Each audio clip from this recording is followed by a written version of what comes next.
Wow, man, that was painful. I hope that person enjoyed that little wave, that quick little wave. You know, a lot of times running out here, we forget that we are hurt, which is one big thing that we got to take into account out here, because we want to preserve our body, want to be able to go out and lift and do these physical tasks without getting hurt. So let's see. So we were talking about, or we wanted to talk about the idea of a relationship. Now me, myself, I've been in relationships, but more than being in one, I'd say the time spent, the majority of it was me being single or me being alone, and that's perfectly fine. You know, although there were times where like I was like, oh, I wish I had a partner or whatever, and it felt like there was something missing. But after a while, I started to realize that I didn't need anybody, that all I needed was my purpose or my work, you know, to fulfill that. It wasn't going to be accomplished through another person. And one quote that I remember from Kobe Bryant, sadly, you know, you all guys all know what happened to him, but one thing I learned was that he had a lot of ups and downs in his life.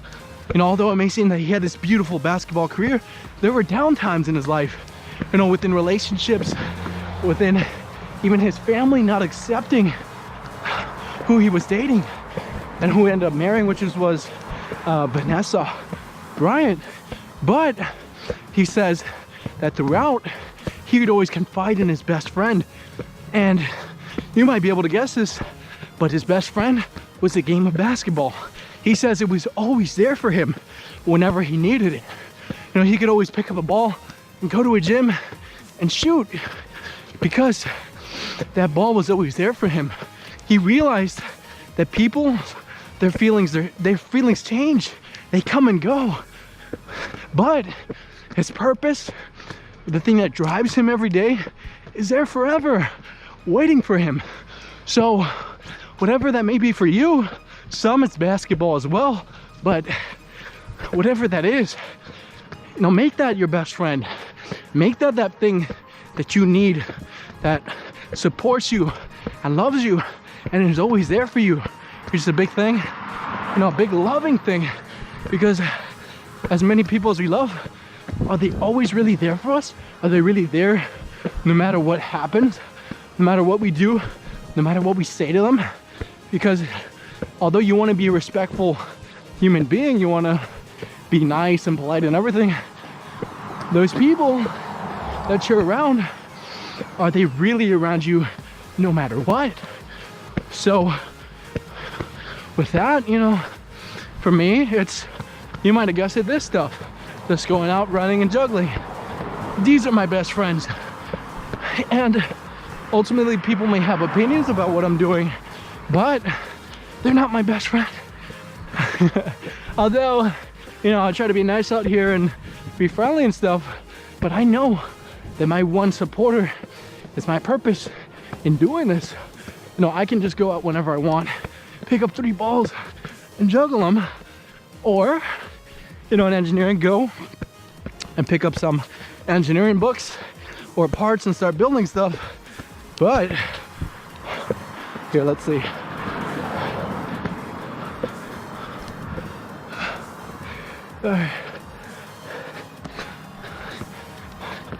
So I know in the back of my mind, I got actually a couple of best friends, have a couple of purposes. One is the gym, although, you know, you might say the gym might be closed at some times, but I could always drop down to the floor, do some push-ups, like make myself a stronger human being, do some jumping jacks, whatever.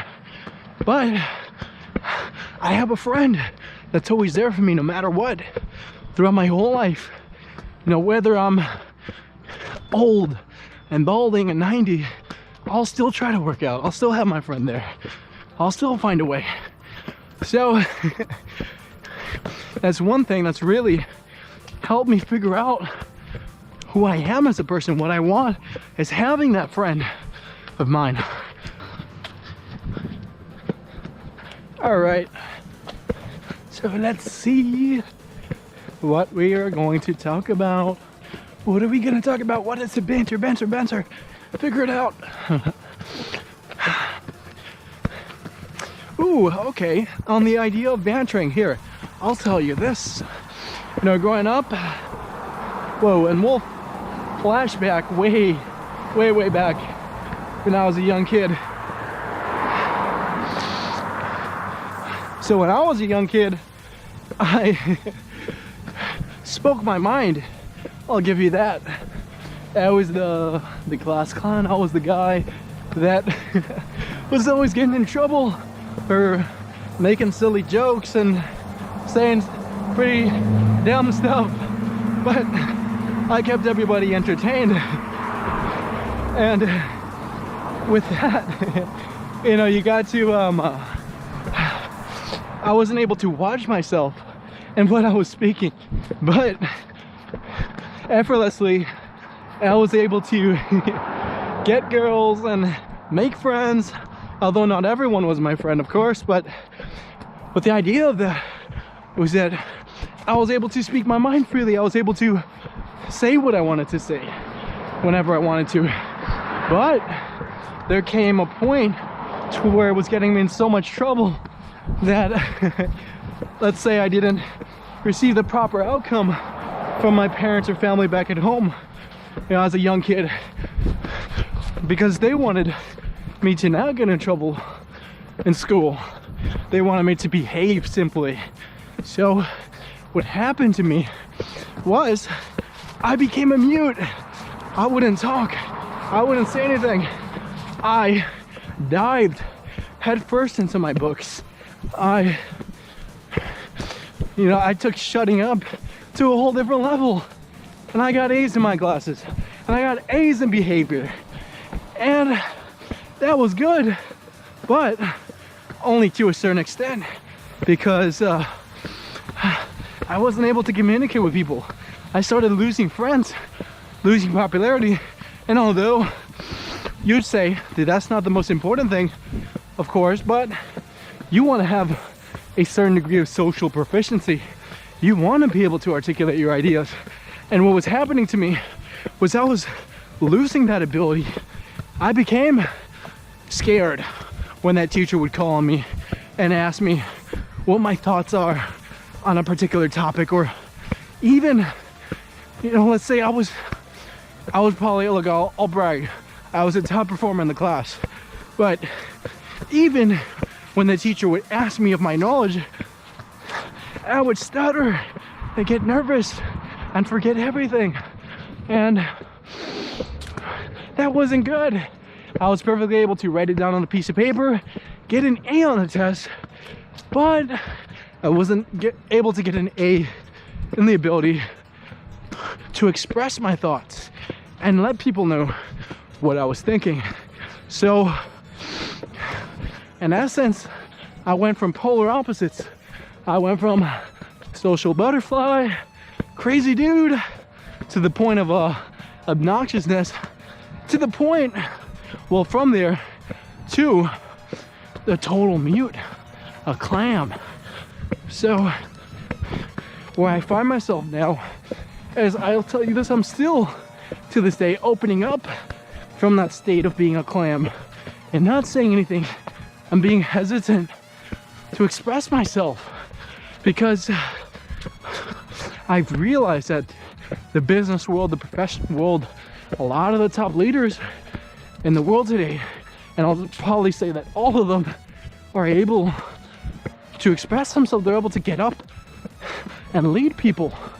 And how can they do that if they simply quiet themselves and cower into the shadows and not say anything? So one thing I'm learning now is not only to get the technical skills, those skills that I get in college, in classes, learning how to solve equations and work around computers and stuff, but a huge skill that I've been reading about, that I've been studying and practicing, is the idea of public speaking.